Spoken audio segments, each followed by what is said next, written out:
নমস্কার, তিয়াশা রান্নাবান্নাতে আপনাদের সবাইকে স্বাগত। আজকে শেয়ার করব গাজরের হালুয়া। এইভাবে বানালে কিন্তু খেতে দারুণ টেস্টি হয়।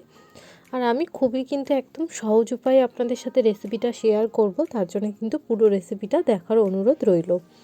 আর এটা খেতে কিন্তু একদম পুরো রেস্টুরেন্টের মতনই হয়, মানে অনেক কিন্তু নামি দামি রেস্টুরেন্টে গাজরের হালুয়া বিক্রি হয়, তো সেরকমই হয়। তো চলুন, আমি এখানে গাজর নিয়েছি। মোট এখানে 300 গ্রাম মতন গাজর আছে। তো এটা ছালটা ছাড়িয়ে এটাকে গ্রেটার দিয়ে ভালো মতন করে আমি গ্রেট করে নেব।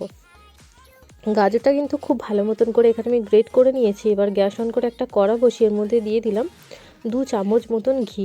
ঘিটা যখন একটু মেল্ট হয়ে যাবে তখন একটু কড়ার চারিদিকে লাগিয়ে এখানে গ্রেট করা গাজরটা কিন্তু এই ঘিয়ের মধ্যে দিয়ে দিলাম। ঘিয়ের মধ্যে গাজরটা দিয়ে কিন্তু 3 থেকে 4 মিনিট মতন গাজরটাকে হালকা একটু ভাজা ভাজা করে নেব, যতক্ষণ না গাজরের যে কাঁচা ভাবটা থাকে, মানে যে কাঁচা গন্ধটা থাকে, সেটা যতক্ষণ না চলে যাচ্ছে ততক্ষণ অবধি কিন্তু আমি এটাকে ভালো মতন করে একটু ভাজা ভাজা করে নেব। গাজরটা কিন্তু ভালো মতন করে ভাজা ভাজা হয়ে গেছে, কালারটাও চেঞ্জ হয়ে গেছে। এবার কিন্তু এর মধ্যে আমি দিয়ে দিলাম 500 গ্রাম মতন দুধ।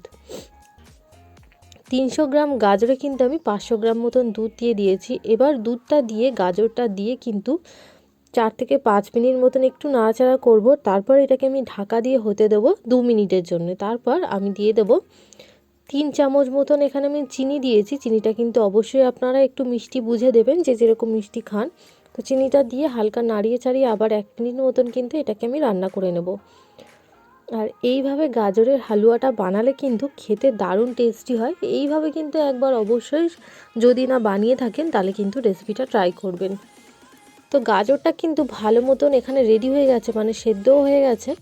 এবার আমি ওপর দিয়ে দিয়ে দিলাম হচ্ছে কি 4 চামচ মতন গুঁড়ো দুধ। এই গুঁড়ো দুধটা দেওয়ার কারণে কিন্তু এর টেস্টটা আরও দারুণ হয়।